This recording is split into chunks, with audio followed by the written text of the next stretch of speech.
তো আমরা এখন শুরু করি আমাদের স্পোকেন ইংলিশের পার্ট 1, অর্থাৎ এটা হচ্ছে ফান্ডামেন্টাল কোর্স।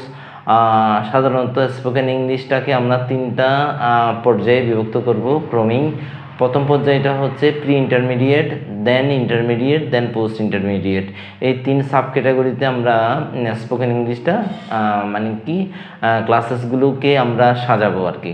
তো আজকে আমাদের ফার্স্ট ক্লাসটা হচ্ছে যে বেসিক যেই বিষয়গুলো আমাদের জানা লাগবে স্পোকেন ইংলিশ কোর্সটাকে নেগোশিয়েট করার জন্য। প্রথম হচ্ছে ভার্ব। What is verb? ভার্বটা কি? অর্থাৎ তুমি যখন ইংরেজিতে কথা বলতে যাবে তখন ভার্বটা কিন্তু খুবই গুরুত্বপূর্ণ একটা স্থান দখল করে আছে। ভার্ব হচ্ছে verb is a doing word. Verb হচ্ছে এমন একটা শব্দ যা দ্বারা কোনো কাজ করা বোঝাবে। তো এই পরিপ্রেক্ষিতে যেমন ধর যাওয়া, খাওয়া, অর্থাৎ যাওয়া ইংরেজি কি গো, খাওয়া ইংরেজি কি ইট, সাঁতার কাটা ইংরেজি কি সুইম, কোনো কিছু অঙ্কন করা অর্থাৎ চিত্র অঙ্কন করা তখন কি হবে ড্র। এগুলো কিন্তু এক একটি ভার্ব। তো ভার্বগুলোর কাজ হচ্ছে যে ভার্বের কাজটা স্পোকেন ইংলিশে খুবই গুরুত্বপূর্ণ, কারণ ভার্বের মধ্য দিয়েই তো মূলত আমরা আমাদের যে অভিব্যক্তি এটা প্রকাশ করব। এই যে ভার্বটাকে যখন আমরা শিখব তখন V1, V2, V3 এই পদ্ধতি দিয়েই শিখব। আবার আরেকটা হচ্ছে বি প্লাস আইএনজি। B1টা কি? B1টা হচ্ছে ভার্বের প্রেজেন্ট ফর্ম। ভার্বের প্রেজেন্ট ফর্মকে আমরা V1 বলবো। আমাদের এই স্পোকেন ইংলিশ ক্লাসে আমরা যখন স্ট্রাকচারগুলো তোমাদের সামনে উপস্থাপন করব তখন আমরা V1 বলবো। V1 মানে ভার্বের প্রেজেন্ট ফর্ম। মনে করো একটা ভার্ব যদি আমি ডু বলি, ডু এর তিনটা ফর্ম থাকে, ডু, ডিড আর ডান। ডুটা হচ্ছে ভার্বের প্রেজেন্ট ফর্ম। ভার্বের প্রেজেন্ট ফর্ম হচ্ছে ডু। এই ডু ভার্বটা নিয়ে যখন আমরা কাজ করব তখন আমরা বলবো V1 নিয়ে আমরা কাজ করতেছি। তো আমাদের সামনের লেকচারগুলোতে V1টা বুঝালেই তোমরা বুঝবা ভার্বের প্রেজেন্ট ফর্মের কথা স্যার বলতেছে। তারপর হচ্ছে B2। What is B2? B2 হচ্ছে ভার্বের ফার্স্ট ফর্ম। ভার্বের কোন ফর্ম? ভার্বের ফার্স্ট ফর্মকে বলে V2। তো আমরা যখন স্পোকেন ইংলিশের কোর্সেসগুলো নেগোশিয়েট করব তখন আমরা V2 বললে তোমরা বুঝে যাবে ভার্বের ফার্স্ট ফর্মের কথা বলতেছে। তাহলে ডু ভার্বের ফার্স্ট ফর্ম কি? ডিড। তাহলে ডিডটা হচ্ছে কি? B2। তারপর হচ্ছে B3 হচ্ছে ভার্বের ফার্স্ট পার্টিসিপল। ভার্বের ফার্স্ট পার্টিসিপল কি? যদি ডু ভার্বের ফার্স্ট পার্টিসিপল কনসিডার করা হচ্ছে ডান হচ্ছে ডু ভার্বের ফার্স্ট পার্টিসিপল। তাহলে ডু ভার্বের ফার্স্ট পার্টিসিপল হচ্ছে ডান। তাহলে আমাদের প্রথমত যখন আমরা ইংরেজিতে কথা বলতে যাব তখন আমাদেরকে এই ফর্মগুলো কিন্তু খেয়াল রাখতে হবে। এই জন্য আমি বেশ কিছু তোমাদের শীট দিয়ে দেবো, শীটগুলো তোমরা কিন্তু নিজেরা চর্চা করবে। একটা কথা মনে রাখবে, স্পোকেন ইংলিশে তোমাদের শ্রেষ্ঠত্ব প্রমাণ করার জন্য কিংবা স্পোকেন ইংলিশে তোমরা তোমাদের সাবলীল সেন্সটাকে নেগোশিয়েট করার জন্য তোমাদেরকে অবশ্যই ভার্বের ফর্মগুলো সম্বন্ধে ভালোভাবে ধারণা থাকতে হবে। তাহলে আমি আবার বলি, B1 হচ্ছে প্রেজেন্ট ফর্ম, V2 হচ্ছে ফার্স্ট ফর্ম আর B3 হচ্ছে ফার্স্ট পার্টিসিপল। আমি তোমাদেরকে যে শিটগুলো দেব এই শিটগুলোতে একটা ভার্বের তিনটা ফর্মকে মূলত ওইখানে দেখানো হবে। তাছাড়াও আরেকটা ফর্ম রয়েছে, এটা হচ্ছে বি প্লাস আইএনজি। যখন আমি বলবো তোমাদেরকে V প্লাস আইএনজি তখন তোমাদের অবশ্যই বুঝতে হবে স্যার ভার্বের প্রেজেন্ট ফর্মের সাথে আইএনজি যুক্ত করতে বলতেছে।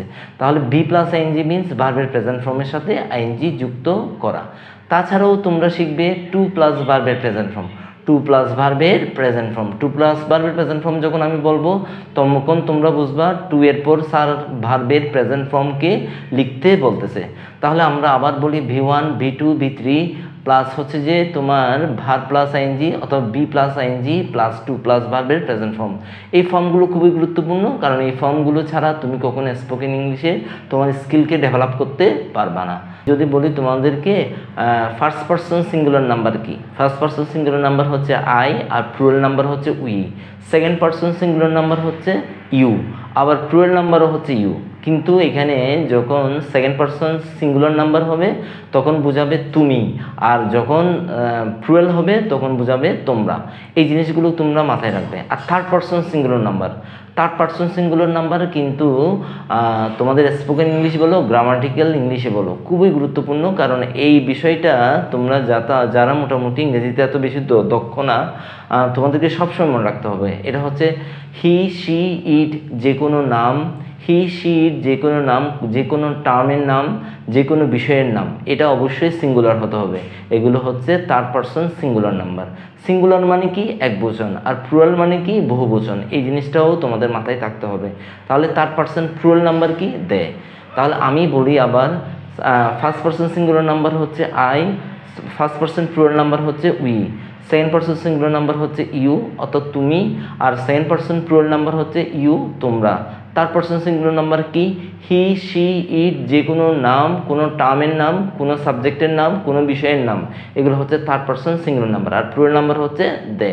এখন আসা যাক, এই যে আমরা first singular number plural number বললাম, এগুলোর সাথে কিছু ভার্ব কন্ট্রাডিক্ট করে। অর্থাৎ তোমরা দেখবা এগুলো যখন আমরা মানে কি ব্যবহার করব, তখন কিছু ভার্ব একটাকে নিচ্ছে আর কিছু ভার্ব অন্যটাকে নিচ্ছে। অর্থাৎ সাবজেক্ট যখন প্রনাউনগুলো ব্যবহৃত হবে, হিসেবে ব্যবহৃত হবে, তখন এই যে ওদের কন্ট্রাডিক্টরি যে জায়গাগুলো, এগুলো তোমাদের সবসময় মাথায় থাকতে হবে। যেমন আয়ের সাথে কি হবে এম, আয়ের সাথে এম, আয়ের সাথে হবে ডু, আয়ের সাথে হবে কি হ্যাভ, আয়ের সাথে হবে কি ওয়াজ। তাহলে আয়ের সাথে কি হবে এম, আয়ের সাথে কি হবে এম, ডু, ওয়াজ, হ্যাভ। উইর সাথে কি হবে, উইর সাথে হবে are, do, have, were, are, do, have, were. এখন আসা যাক ইউর সাথে কি হবে, ইউর সাথে হবে ডু, ইউর সাথে কি হবে ডু, ইউর সাথে কি হবে আর, ইউর সাথে হবে কি হ্যাভ, ইউর সাথে কি হবে were. Third person singular number হলে কি হবে, থার্ড পারসন সিঙ্গুলার নাম্বার হবে ইজ, ডাজ, ওয়াজ আর has, is, does, was, has. Third person singular number হবে ইজ, ডাজ, ওয়াজ, হ্যাজ। আর থার্ড পারসন প্লুরাল নাম্বার অর্থাৎ are, are, do, have, were, are, do, have, were, are, do, have, were. একটা কথা মনে রাখবে, third person singular number যদি ভার্বের present form হয়, অর্থাৎ তখন কি হবে, মূল ভার্বের সাথে এস বা ইয়েস হবে, মূল ভার্বের সাথে এস বা ইয়েস হবে। মনে করো হি লিখলাম, ওদিকে ডু আছে, ডু ভার্বটা আছে, তাহলে এখানে হবে ডাস। আবার হি লিখলাম, প্লে ভার্বটা আছে, তাহলে হবে এস। তাহলে এই ক্ষেত্রে একটা কথা মনে রাখবে, যদি কোনো একটা ভার্বের শেষে O S, S H, C H, X, Z এই লেটারগুলো থাকে, তাহলে এগুলোর সাথে সাফিক্স যুক্ত হবে ইএস। আর যদি এগুলো না থাকে, তাহলে এগুলোর সাথে সাফিক্স যুক্ত হবে শুধুমাত্র এস। এই বিষয়গুলো সম্বন্ধে তোমাদের ক্লিয়ারিফিকেশন থাকাটাই কিন্তু বাধ্যতামূলক, এগুলো তোমাদের অবশ্যই বুঝতে হবে। আর একটা বিষয় এই সুযোগে আমি বলে দিই, স্পোকেন ইংলিশের আমি যে পদ্ধতি অ্যাডপ্ট করে তোমাদেরকে করাবো, এটা হচ্ছে সম্পূর্ণ স্বকীয় একটা পদ্ধতি, এটা আমারই নিজস্ব একটা পদ্ধতি। এই পদ্ধতিতে যখন আমি তোমাদেরকে স্পোকেন ইংলিশ করাবো, তখন কিন্তু আমি টেন্সের তেমন সাহায্য নেব না, তখন কিন্তু আমি কোনো টেন্সের সাহায্য নেব না। আমি চাইবো মূলত বাংলা ক্রিয়াপদকে বেস করে কিভাবে তোমাদেরকে ইংরেজিটা শেখানো যায়, এই বিষয় নিয়েই আমার যথেষ্ট সচেতনতা থাকবে। এবং আমি চাই তোমরা একেবারে মানে কি জিরো থেকেই ইংরেজি বলতে পারো, ওইভাবেই কিন্তু এই কোর্সটা করা হবে। তো স্পোকেন ইংলিশের ফার্স্ট যে স্ট্রাকচার অথবা আমি যে ফর্মুলা দিয়ে কাজ করব, এটার ফার্স্ট অর্থাৎ বিগিনিং পার্টটা আমি তোমাদেরকে একটু বলতে চাচ্ছি।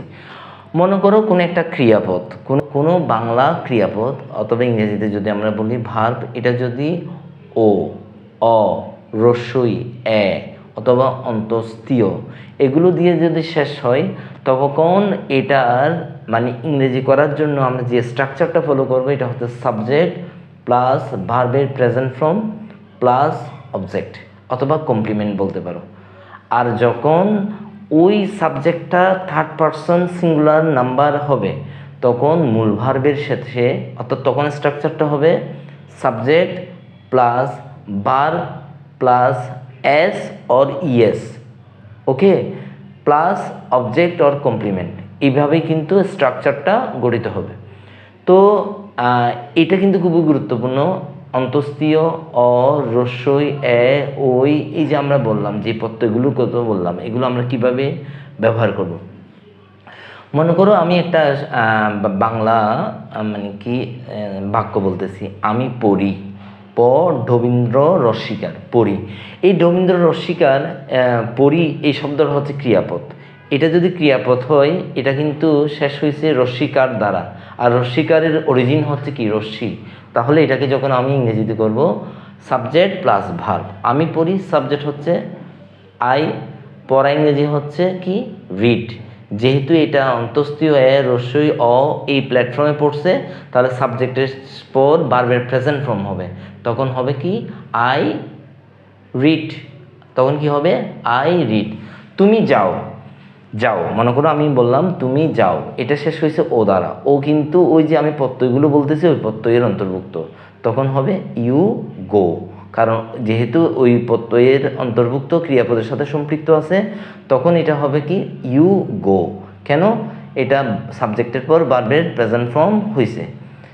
যেন বাবা প্রতিদিন বাড়ি আসে, আসে এখানে এ প্রত্যয় আছে, এ প্রত্যয় আছে মানে ওই প্ল্যাটফর্মে পড়ছে, ওই প্ল্যাটফর্মে যখন পড়ছে তখন সাবজেক্ট প্লাস ভার্বের প্রেজেন্ট ফর্ম প্লাস অবজেক্ট হবে। বাবা ইংরেজি ফাদার, বাবা হচ্ছে থার্ড পারসন সিঙ্গুলার নাম্বার, বাবা কারণ বাবা কোনো একটা ব্যক্তিকে বোঝাচ্ছে এবং এটা একটা নামবাচক শব্দ, একজনের নামকে বোঝাচ্ছে।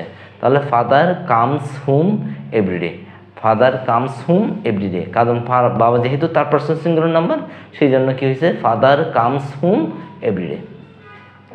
এখন আসো এই বাক্যগুলোকে যখন আমরা নাবোধক করব তখন আমরা কোন স্ট্রাকচার দিয়ে কাজ করব।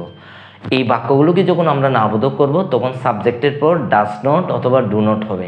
সাবজেক্টের পর কি হবে ডাজ নট অথবা ডু নট হবে, তখন ভি প্লাস হবে V1, V1 মানে কি ভার্বের প্রেজেন্ট ফর্ম প্লাস অবজেক্ট। এখন যদি বলি আমি পড়ি না, আমি পড়ি না, ওই যে তোমাদেরকে কিছুক্ষণ আগে বললাম আয়ের সাথে ডু হয় নাকি ডাস হয়, একটু খেয়াল করো, আয়ের সাথে হয় ডু, তাহলে আমি পড়ি না আই ডু নট, তাহলে আমি পড়ি না আই ডু নট চলে আসছে স্ট্রাকচার থেকে। তারপর ইংরেজি কি read, I do not read. সে ভাত খায় না, সে, সে মানে হি, হি এর সাথে কি হবে does not, he does not it, he does not eat rice, he does not eat rice. তাহলে আমি এইটাকে যখন নেগেটিভ করব তখন সাবজেক্টের সাথে ডু নট অথবা ডাস নট বসবে প্লাস V1 বসবে, অর্থাৎ মূল ভার্বের প্রেজেন্ট ফর্ম বসবে প্লাস হচ্ছে অবজেক্ট বসবে, এটাই হচ্ছে নিয়ম। এখন সেম মানে কি বিষয়টাকে যখন আমি ইন্টারোগেটিভে করব, অর্থাৎ কি প্রশ্নবোধক করব, যখন আমি যদি বলি সে কি যায়, সে কি যায়, তখন এটা আমি প্রশ্নবোধক করলাম না, যাই অন্তস্থীয়, তাহলে এটা নিশ্চয়ই কি তোমার নিশ্চয়ই প্রেজেন্ট সিম্পল সরি ওই ফার্স্ট যে স্ট্রাকচারটা আমি দেখাইছি ওই স্ট্রাকচারের অন্তর্ভুক্ত। তাহলে এটাকে যখন আমি প্রশ্নবোধক করব তখন ডু অথবা ডাসটা একেবারে তোমার প্রথমেই চলে আসবে, প্লাস হচ্ছে সাবজেক্ট বসবে, প্লাস হবে মূল ভার্বের প্রেজেন্ট ফর্ম বসবে, প্লাস হচ্ছে অবজেক্ট বসবে। তাহলে আমি যদি বলি সে কি ভাত খায়, সে কি ভাত খায়, তাহলে সে হচ্ছে হি, হির সাথে আমি তোমাকে আগেই বলছি ডাস বসবে, তাহলে ডাসটা চলে আসবে, does he eat rice, does he eat rice প্রশ্নবোধক চিহ্ন, তাহলে এটা হলো প্রশ্নবোধক বাক্য। একই যদি বলি সে কি প্রতিদিন, করিম কি প্রতিদিন স্কুলে যায়, তাহলে করিমও থার্ড পারসন, তাহলে কি হবে does Karim go to school everyday. আমি যদি বলি তুমি কি প্রতিদিন আমার জন্য অপেক্ষা করো, তুমি কি প্রতিদিন আমার জন্য অপেক্ষা করো, তাহলে তুমি কি, তুমি ইংরেজি হচ্ছে ইউ, ইউটা কোন কাকে নেই, ডুকে নেই ডাকে ডাসকে নেই, অবশ্যই ডুকে নেই, তাহলে do you wait for me everyday, do you wait for me everyday, এটা হলো প্রশ্নবোধক। তাহলে আমরা একটা ফার্স্ট যে স্ট্রাকচারটা দেখাইলাম ওই স্ট্রাকচারের আমরা অ্যাফার্মেটিভ অর্থাৎ মানে কি হাবোধক বাক্য দেখালাম, নাবোধক বাক্য দেখালাম এবং প্রশ্নবোধক বাক্য দেখালাম। এখন আসা যাক নাবোধক প্রশ্নবোধক। এটা যদি নাবোধক প্রশ্নবোধক হয় তখন কি হবে, এখন যদি নাবোধক প্রশ্নবোধক হয় তখন স্ট্রাকচার হবে ডাজন্ট অর ডোন্ট, প্লাস হচ্ছে সাবজেক্ট প্লাস V1 প্লাস হচ্ছে অবজেক্ট অর এক্সটেনশন অথবা কমপ্লিমেন্ট। যেমন ধরো আমি যদি বলি তুমি কি প্রতিদিন স্কুলে যাও না, don't you go to school everyday, কারণ ইউটা তো ডু ভার্বটাকে নিচ্ছে, তাহলে কি হবে don't you go to school everyday. Suman কি প্রতিদিন মাঠে খেলে না, doesn't Suman play everyday in the field, doesn't Suman play everyday in the field. এই বিষয়টা তোমাদের বুঝতে হবে। তাহলে আমরা যে ফার্স্ট স্ট্রাকচার অন্তস্তীয় অ, এ, ও, ওই, এই যেই প্রত্যয়গুলো নিয়ে ফার্স্ট স্ট্রাকচারটা গঠন করলাম, এই ফার্স্ট স্ট্রাকচার নিয়ে আমরা চার ধরনের সেন্টেন্স প্যাটার্ন আমরা শিখলাম। একটা হচ্ছে হাঁ বোধক, একটা হচ্ছে না বোধক, একটা হচ্ছে প্রশ্নবোধক, আর একটা হচ্ছে না বোধক প্রশ্নবোধক। এখন যদি আমরা আমাদের পরবর্তী স্ট্রাকচারে চলে যাই, তাহলে স্ট্রাকচারটা হবে বাংলা প্রত্যয় চ, ছে, ছি, ছেন। ছ, ছে, ছি, ছেন। এটা পরিবর্তিত হয়ে চগুলো চয়, ছ দিয়ে হতে পারে। তো এটা হচ্ছে কোন একটা কাজ, অর্থাৎ কোন একটা কাজ তুমি বর্তমান সময়ে করতেছো, অর্থাৎ চলতেছে। কোন একটা কাজ তুমি বর্তমান সময়ে করতেছো, অর্থাৎ বর্তমান সময়ে এটা চলতেছে, অর্থাৎ বর্তমানে কোনো একটা কাজ চলতেছে মানে কি, কাজটা মধ্যবর্তী কোনো অবস্থায় রয়েছে, এরকম যদি বুঝাই তাহলে স্ট্রাকচারটা হবে subject plus am is are plus verb ING plus object. যদি আমি বলি আমি এখন ভাত খাচ্ছি, অর্থাৎ তোমার ভাত খাওয়াটা কিন্তু চলন্ত অবস্থায় আছে। যদি চলন্ত অবস্থায় থাকে তাহলে হবে এই যে subject plus am is are plus verb ING plus object. এখন যদি বলি আমি স্কুলে যাচ্ছি, তাহলে কি হবে, I am going to school. আর যদি সেই স্কুলে যাচ্ছে হয়, তাহলে সে হচ্ছে third person singular number. Third person singular number হলে অ্যামিজার থেকে কি আসবে, ইজ। তাহলে he is going to school, তাহলে he is going to school. এটাকে যদি আমি এখন নেগেটিভে মানে কি পরিবর্তন করি, তখন হবে নাবোধক। যখন আমি করতে যাব তখন subject plus am is are plus not plus verb ING plus object অথবা কমপ্লিমেন্ট। যেমন সে এখন ভাত খাচ্ছে না, he is not eating rice. সে এখন ভাত খাচ্ছে না, he is not eating rice. তা এখন যদি বলি মানে তুমি আমার জন্য অপেক্ষা করছো না, you are not waiting for me, you are not waiting for me, এটাই হচ্ছে মানে কি বাস্তবতা।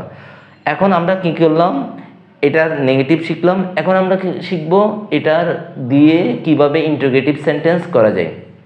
আমি যদি বলি তুমি কি আমার জন্য অপেক্ষা করছো, তুমি কি আমার জন্য অপেক্ষা করছো, তাহলে এটা হচ্ছে ইন্টারোগেটিভ সেন্টেন্স। তখন এটার স্ট্রাকচার হবে am, is, are plus subject plus verb ING plus object অথবা কমপ্লিমেন্ট।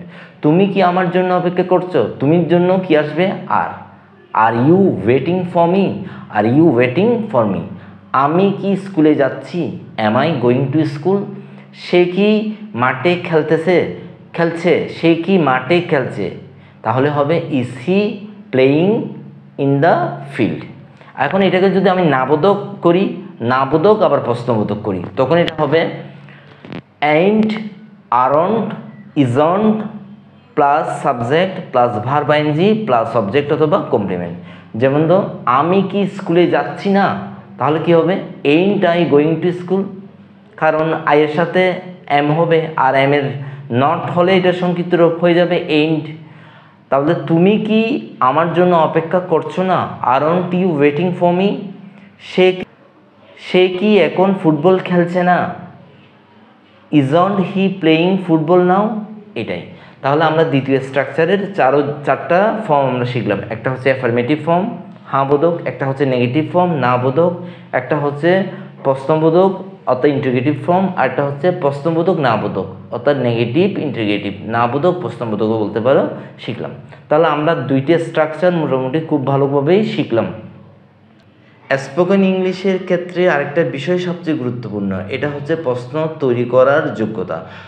তোমার যদি প্রশ্ন তৈরি করার যোগ্যতা সৃষ্টি না হয়, তাহলে কিন্তু তুমি কখনো তোমার কনভারসেশনটাকে ফ্রুটফুল করতে পারবে না। কারণ এই যে ডাব্লিউএস কোয়েশ্চেনের যে পরিচিতি, এখানে প্রথমেই চলে আসে হু। হু অর্থ কি, কে বা কারা। কে বা কারা মূলত ব্যক্তিকে প্রকাশ করতেছে, কোনো ব্যক্তিবাচকতা অর্থে কে বা কারা যখন আমরা খুঁজবো তখন আমরা ব্যবহার করব ইংরেজিতে হু। তারপর আসে হয়ার। হয়ার মানে কোথায়, অর্থাৎ কোনো পজিশন বা প্লেস বোঝাতে তোমাকে অবশ্যই হয়ার শব্দটা ব্যবহার করতে হবে। টাইম, মুভমেন্ট অথবা ওকেশন, এটা বোঝানোর করতে আমরা কি ব্যবহার করব, হোয়েন ব্যবহার করব। তারপর আসে হোয়াই। হোয়াই অর্থ কেন, অর্থাৎ কোনো একটা বিষয়ের কারণ যখন আমরা জানতে চাইব তখন আমরা হোয়াই শব্দটা ব্যবহার করব। আর হোয়াই শব্দটা মূলত কোনো কারণের বিপরীতে কোনো মানে কি ফলাফল, তো এটা মূলত কোনো রিজন, কারণ অথবা এক্সপ্লেনেশন খুঁজবে। যখন তুমি কোনো কারণ অথবা ব্যাখ্যা খুঁজতে চাইবে তখন হোয়াই শব্দটা ব্যবহার আমরা। হোয়াট আরেকটি খুবই গুরুত্বপূর্ণ শব্দ। কোনো স্পেসিফিক থিং অথবা অবজেক্টের উত্তর খুঁজবে মূলত হোয়াট। আমি হুইচ চয়েস অথবা অল্টারনেটিভ খুঁজতে কোনো ব্যক্তিগত পছন্দ অথবা কোনো দুইটা অপশান অথবা তিনটা অপশান থেকে তোমারটা নির্বাচন করার জন্য তুমি মূলত হুইচ শব্দটা ব্যবহার করবে। হাউ আরেকটি খুবই গুরুত্বপূর্ণ কোয়েশ্চেন ওয়ার্ড। হাউ মূলত কিভাবে এবং কেমন এই শব্দ দুইটার উত্তর দেবে। তাহলে আজকে মূলত হু, হুইচ, হোয়াট, হোয়েন, হাউ এই যে 5টি WH কোয়েশ্চেন ওয়ার্ড রয়েছে এই সমস্ত ওয়ার্ড সম্বন্ধে আমরা জেনেছি এবং এগুলোর ব্যবহার সম্বন্ধে জেনেছি। এখন আসা যাক আমরা কিভাবে সাবজেক্টিভ কোয়েশ্চেন এবং কিভাবে আমরা অবজেক্টিভ কোয়েশ্চেন করব। সাবজেক্টিভ কোয়েশ্চেন এবং অবজেক্টিভ কোয়েশ্চেন কিভাবে করতে হয় এই জিনিসগুলো আমাদের জানতে হবে। প্রথমে আসা যাক সাবজেক্টিভ কোয়েশ্চেন কি। যে প্রশ্নের উত্তর সাবজেক্ট পজিশনে থাকা কোনো কিছু হবে তাকে বলে সাবজেক্টিভ কোয়েশ্চেন। আর অবজেক্টিভ কোয়েশ্চেন বা কমপ্লিমেন্ট কোয়েশ্চেন হচ্ছে যে প্রশ্নের উত্তর অবজেক্ট পজিশনে অথবা কমপ্লিমেন্ট পজিশনে থাকা কোনো কিছু উত্তর হিসেবে প্রতীয়মান হবে তখন তাকে আমরা বলবো অবজেক্টিভ কোয়েশ্চেন। আমাদের স্পোকেন ইংলিশে সাবজেক্টিভ এবং অবজেক্টিভ কোয়েশ্চেন এটা কিন্তু এই দুইটা কিন্তু খুবই গুরুত্বপূর্ণ। এই স্ট্রাকচারগুলো এখন আমরা জানবো। এই স্ট্রাকচারটা আমরা জানবো, এটা হচ্ছে হু অর হোয়াট প্লাস হচ্ছে ভার প্লাস হচ্ছে কমপ্লিমেন্ট প্লাস হচ্ছে মডিফায়ার। অর্থাৎ যদি আমি বলি who is your best friend, who is your best friend, যদি এটার উত্তর হবে Belal is my best friend. Who is your best friend, Belal is my best friend. তাহলে এখানে প্রশ্নের উত্তরটা কি? অবশ্যই বেলাল। তাহলে এখানে প্রশ্নের উত্তর বেলাল। বেলাল কোন পজিশনে আছে? সাবজেক্ট পজিশনে আছে, কারণ বেলাল হচ্ছে আমার তৈরিকৃত উত্তরের সাবজেক্ট পজিশনে রয়েছে। Who is your best friend, Belal is my best friend. What happened last night, গত রাত্রে কি হয়েছিল? এটার উত্তর হতে পারে সামথিং হ্যাপেন্ড লাস্ট নাইট, গতকাল কিছু একটা হয়েছিল। হু এবং হোয়াট এই দুইটা প্রশ্ন আমরা করতেছি সাবজেক্টকেই উপর ভিত্তি করে, সেই জন্য এগুলো হচ্ছে সাবজেক্টিভ কোয়েশ্চেন। তাহলে সাবজেক্টিভ কোয়েশ্চেনের স্ট্রাকচারটা আমরা একটু পড়ি। হু অথবা হোয়াট প্লাস হচ্ছে যে ভার প্লাস হচ্ছে কমপ্লিমেন্ট প্লাস হচ্ছে মডিফায়ার। মডিফায়ার নিয়ে আমরা পরবর্তীতে বিস্তারিত আলোচনা করব।